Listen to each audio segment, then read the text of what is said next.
Welcome back to ஆரா stories ST channel. இன்றைக்கும் நம்ம ஒடிசாவோட டெம்பிள் டூரோட செகண்ட் கோயில் தான் பார்க்குறோம்.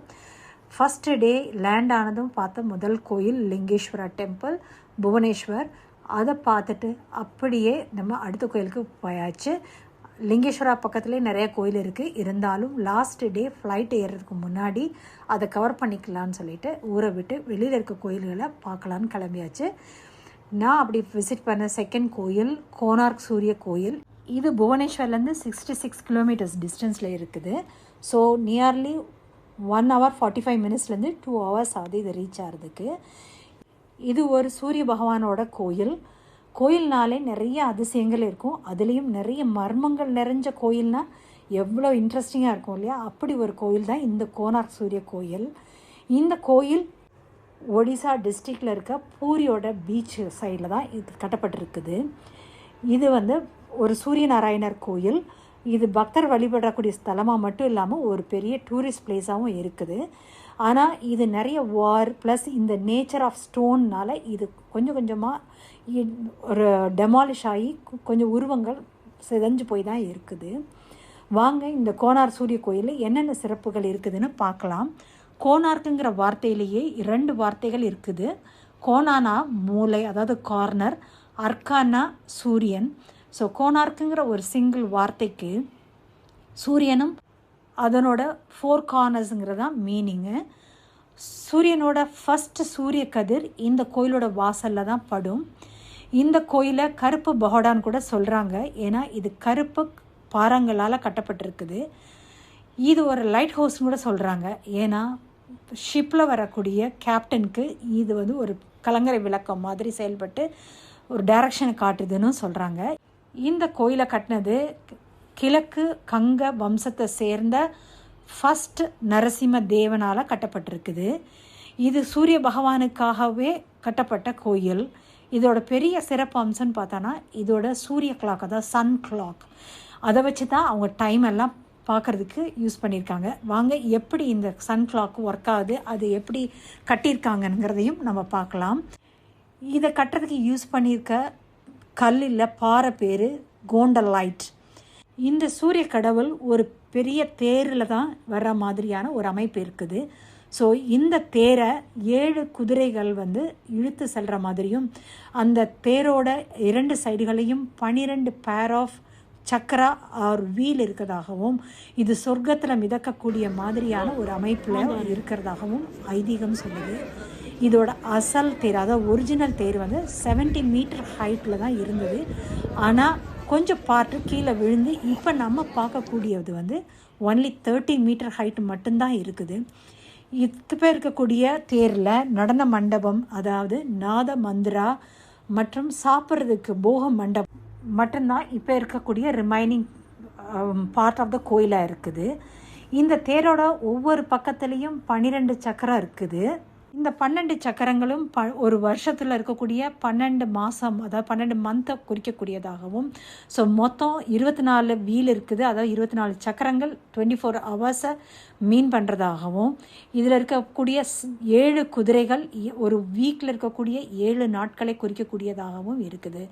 ஸோ 7 குதிரை 7 நாட்கள் 24 வீல் ஆர் சக்கரம் மீன் டு 24 ஹவர்ஸ் அப்படிங்கிற கணக்கு வச்சு தான் இவங்க சூரியன் நகர்றதையும் சூரிய ஒளியும் வச்சு டைமை ரொம்ப பர்ஃபெக்டாக கால்குலேட் பண்ணுறதுக்கு யூஸ் பண்ணியிருக்கிறாங்க.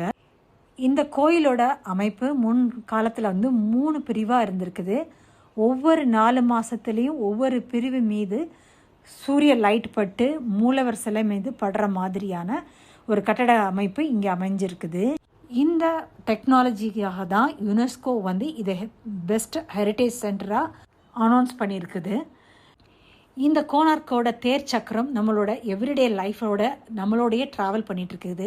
என்னன்னு பார்க்குறீங்களா? ஆமாங்க, நம்மளோட 10 rupees நோட்டில் ரிவர்ஸில் பார்த்தீங்கன்னா இந்த கோனார்க்கோட தேரை தான் ரிசர்வ் பேங்க்கு நம்ம நோட்டில் பிரிண்ட் பண்ணியிருக்காங்க. ஸோ எவ்ரிடே யூஸில் நம்மளை அறியாமலே இந்த கோனார்க்கோட யுனெஸ்கோ பாரம்பரியம் சின்னம் நம்ம கூடயே ட்ராவல் பண்ணிகிட்டே இருக்குது. மோரோவர் இந்த கோயிலை பற்றி ஒடிசா புராண கதையில் ஒரு கதை இருக்குது. வாங்க என்னன்னு பார்க்கலாம். ஒடிசா புராண கதைப்படி இந்த கோயிலை கட்டுறதுக்காக சிறந்த கட்டட நிறுவனரான பிஜு மகாராணாவை அப்போ இருந்த நரசிம்ம தேவர் நியமிச்சிருக்காரு. அதுக்காக அவர் 12 ஏக்கர்ஸ் லேண்டும் 12,000 ஒர்க்கர்ஸும் அவருக்கு அலாட் பண்ணியிருந்து ஒரு 12 வருஷத்துக்குள்ளே இதை முடிக்கணும்னு அவருக்கு ஆர்டர் போட்டிருக்காரு. இந்த 12 வருஷத்துக்குள்ளே கோயிலை முடிக்காட்டினா இந்த 12,000 பீப்புளையும் ப்ளஸ் அந்த ஆர்கிடெக்ட் பிஜு மகாராணாவையும் கில் பண்ணிடுவேங்கிறதையும் ஆர்டர் பண்ணியிருக்காரு. ஆனால் கோயில் கட்டட பணி முடிக்கிற நிலைமையில் அங்கே ஒர்க் பண்ணிட்டு இருந்தவங்களோட வெயிட் ரொம்ப லாஸ் ஆகி ரொம்ப உடம்பு சரியில்லாமல் இருந்திருக்காங்க. ஸோ அதனால் அந்த கோயிலோட மேல் கலசத்தை தூக்கி அவங்களால வைக்க முடியல.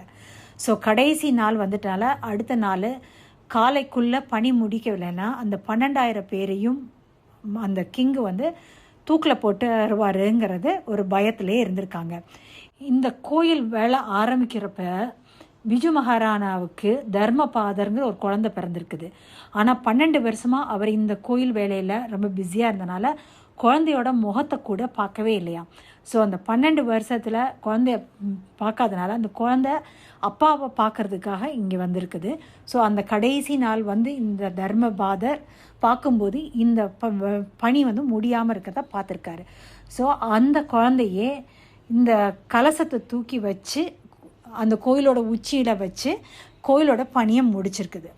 ஆனால் அதுக்காக அவங்க அப்பாவான பிஜு மகாராணா சந்தோஷப்படலை. ஏன்னா இந்த வேலையை முடிக்க வேண்டிய கடமை இந்த பிஜு மகாராணாவுக்கும் அந்த 12,000 பணியாளர்களுக்குமான சார்ந்தது.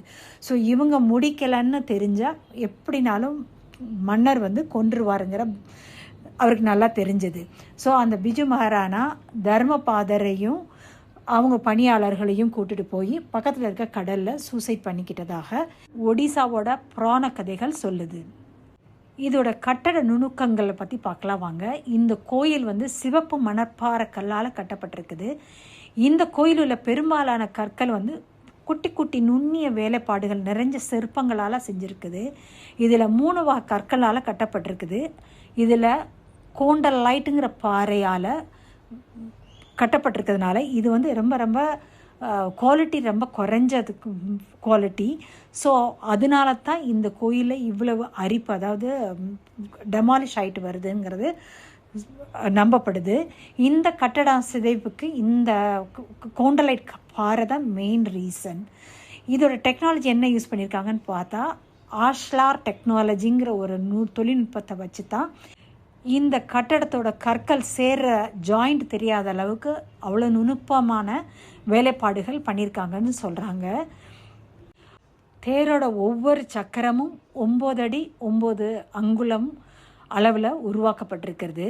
ஒவ்வொரு சக்கரத்துலேயும் 8 பெரிய கம்பியும் அந்த பெரிய கம்பிக்கு நடுவில் 8 சின்ன சின்ன கம்பிகளும் இருக்குது. ஒரு சக்கரமும் ஒரு முழு நாளை குறிக்கக்கூடியதாக அமைஞ்சிருக்கு.